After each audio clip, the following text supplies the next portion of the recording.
প্রিয় দর্শক, আমরা আজকে সরাসরি বুবলির সাথে ফোনে কথা বলবো এবং আমরা আজকে বুবলির কাছে জানতে চাবো যে আপনার আর শাকিব খানের মধ্যে যে দ্রুত সৃষ্টি হয়েছে বা ভুল বুঝাবুঝি হয়েছে, আপনি কি এটার কোনো সমাধান চাচ্ছেন কারো মাধ্যমে বা আপনার কোনো রিলেটিভ বা কোনো কাছের মানুষের মাধ্যমে? যদি এটার পজিটিভ কোনো সমাধানে যাওয়া যায় তাহলে আপনি এটা চান কিনা বা আপনার ব্যক্তিগত মতামত কি?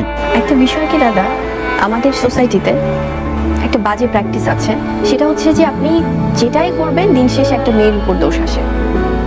আজকে এই পরিস্থিতিতে যদি আমি যদি বলি যে হ্যাঁ আমি সংসারটা করতে চাই, এটাও অনেক কমেন্টস হবে যে এত কিছুর পর, এত অসম্মান পাবার পরও কেন সংসার করতে চাচ্ছে। এখন যদি আমি এই পরিস্থিতিতে এসে বলি যে এত মিথ্যা, এত অসম্মানের পর আমি সংসার আর চাই না, আমি চাই না কারণ এখানে আর বিন্দু মাত্র কোনো সম্মান অবশিষ্ট নেই, এটা আরো খারাপ হবে সামনে, তখনও কিছু মানুষ বলবে যে তার মানে এখন আর সংসার করতে কেন চায় না। সো যেটাই বলবো সেটাতেই প্রবলেম। বুবলি, শুধু নায়ক নায়িকাদের জীবন বলেই না, আমাদের দেশের প্রায় মানুষের সংসার জীবনে এই ব্যক্তিগত সমস্যাগুলি হয়, ভুল বুঝাবুঝি হয়।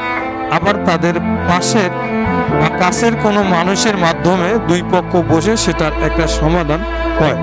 আপনার বেলায় যদি সেরকম কোনো সমাধানে যাওয়া হয় বা এটার সমাধান করা হয় তাহলে আপনি কি বলেন? যে যেটাই হোক, সেটা আপনাদের মাধ্যমে হোক বা পারিবারিকভাবে হোক, সমাধান বসে হোক, যে সমাধানে হোক, কিন্তু আর যেন কোনো কিছু মিডিয়াতে না আসে। আমি ব্যক্তিগতভাবে কি ভাবছি, আমি ঠিক থাকলে তো আমাকে কখনো অন্যভাবে আমাকে হিপনোটাইজ করা সম্ভব না। সেটা শাকিব খানের দিক থেকেও, সে যদি ঠিক থাকে কোনো ব্যাপারে, তাকে অন্য মানুষজন কখনোই পারবেন না।